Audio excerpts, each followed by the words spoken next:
All right, on tonight's episode of Python Papi, we're back inside our generative AI course. Let's have a look at what we went over tonight. Tonight we went over some concepts regarding memory, so we're going to do some light reading and then we're going to look at our notebook. So in this section, we'll be going over the memory concept of LangChain. Before we go into the practicals of memory, we'll go over the concepts. What is memory inside of LangChain and how we can use it? We will be exploring this concept by going over some code that will help us break down this topic. First, we will start by importing our prompt template to our notebook again. We will also import the LLM chain to our notebook. This is another import that we will need in our notebook, OpenAI. The next thing we will do is create our client. This is how we will implement our client in our notebook. This here. And now that we have our imports in our client, we can move forward with the understanding of the memory concept. The first thing we want to do is create a prompt template. This is the prompt template that we will use. You can see right here, variables product. Template is what is a good name for a company that makes product.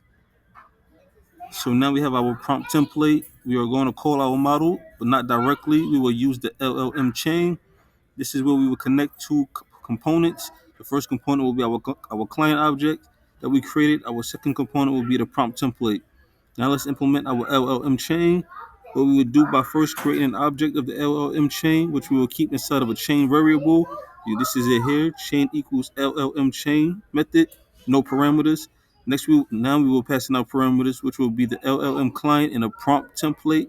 And this is what we'll have now. So let's get in to show you that. We'll end up with this here. Chain equals LLM chain. You can see our two parameters. Now we have our chain. Next, we will call our run method on our chain and pass it in the question. Now we will run our chain and pass in the question we want to ask our model. And then this will look like this. Chain dot run, and then we have colorful cups. So colorful cups indicates that's the name of the company that we want to actually get a suggestion for. Oh, that's the name of the product we want to get a suggestion for. So we want to get a suggestion for the company that sells colorful cups. So that's what we will be running if we were actually using OpenAI. We'd be asking for a company name that sells colorful cups. Now let's again look at our notebook so I can show you all of what that looks like here.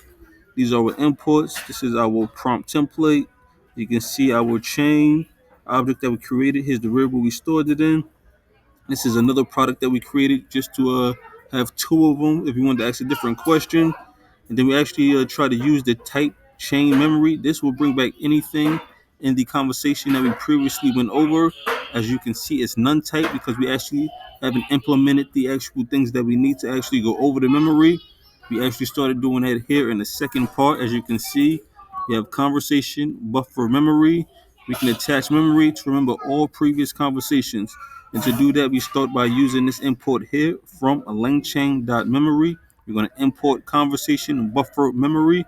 And these are the steps we're going to take to actually get that memory stored inside of our prompts for this particular conversation. So after we ran all of the steps that we did above, the ones above didn't count because we didn't actually have this imported here. That was just an example. So after we import this here and we run all of the steps, everything in the conversation that takes place should be stored inside our memory. And we can access it like this by using a chain.memory. And that will bring back everything inside the conversation that we had in this particular model, which we can't run at the time because we're still using the OpenAI API.